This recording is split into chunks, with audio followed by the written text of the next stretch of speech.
Hi everyone!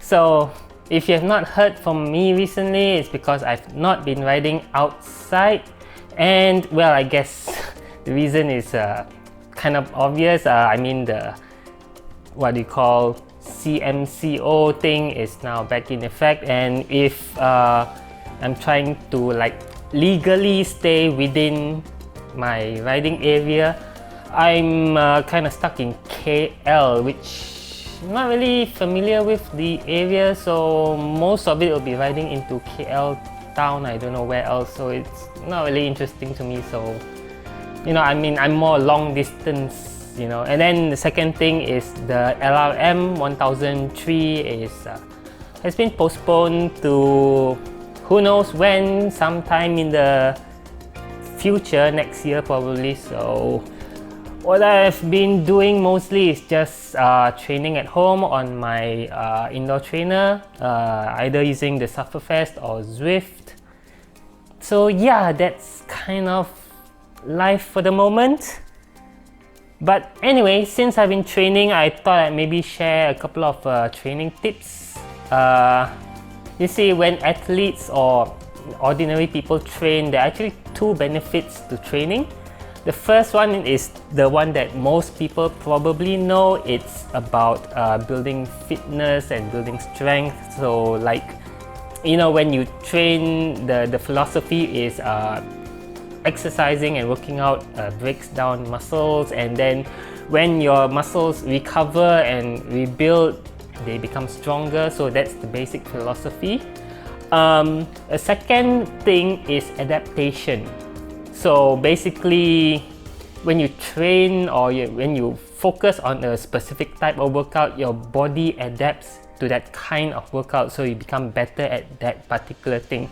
Now, this is important especially for cycling, let's say long distance versus racing. Those are two kind of different disciplines, and the training regime for each one can be different because of this adaptation thing.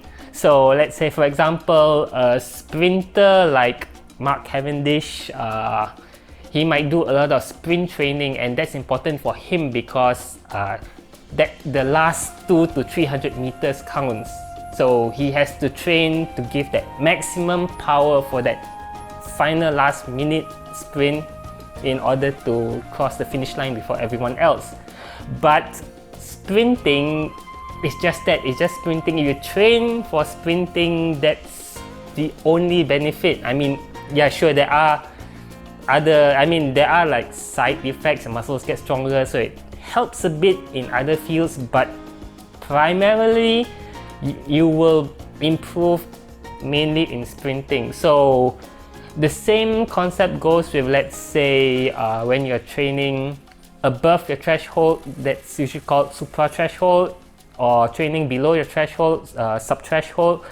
The amount of time you spend training in those different zones means that your body will get better, will adapt and become better at riding at those specific intensities. So if you're racing, you want to spend a lot of time at threshold, at supra-threshold, because that's where you spend a lot of your time. You want your body to get adapted to that specific kind of efforts. But in an ultra long distance like Audax, or even some transcontinental or other ultra racing scenario, those levels of intensity are not as important as the lower zone 2 intensities that you will tend to be in more often for these kind of activities. So it's important to train your zone 2 and maybe a bit of zone 3, some zone 4. Up to you, depending on how much you see yourself riding in those particular areas of training. So yeah, it's basically your body adapts to how you train. So if you do a lot of zone 2 training, then your body gets a lot better and more comfortable at doing long intensities or long durations in zone 2.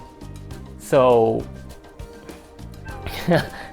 I don't know what else I'm going to say. That's just the basic philosophy. But I guess maybe sometimes it's not that apparent unless someone spells it out. So yeah, that's typically how I approach my training. Also, like currently, since we are in kind of sort of lockdown, I don't even anyway, that's something I don't have to talk about. But anyway, yeah, I have some focus on zone 2 endurance. I also have focus on climbing, which is also a different sort of regime, because like climbing, you usually want to focus on low cadence but high torque efforts, so that improves your muscular endurance.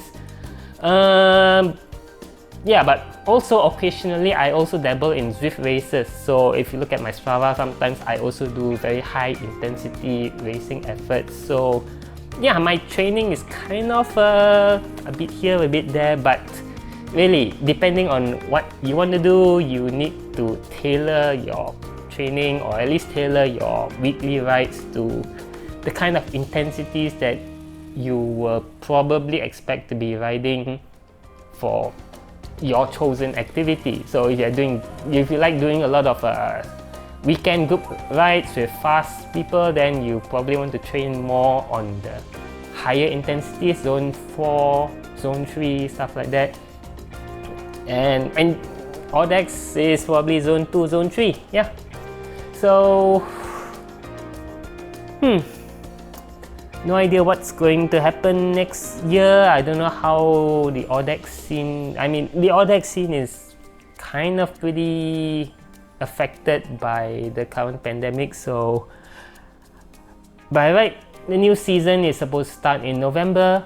No idea how things are going to be yet, so I'll just be ready for anything. If it can be started safely, then cool, but if not, then understood, but we'll see.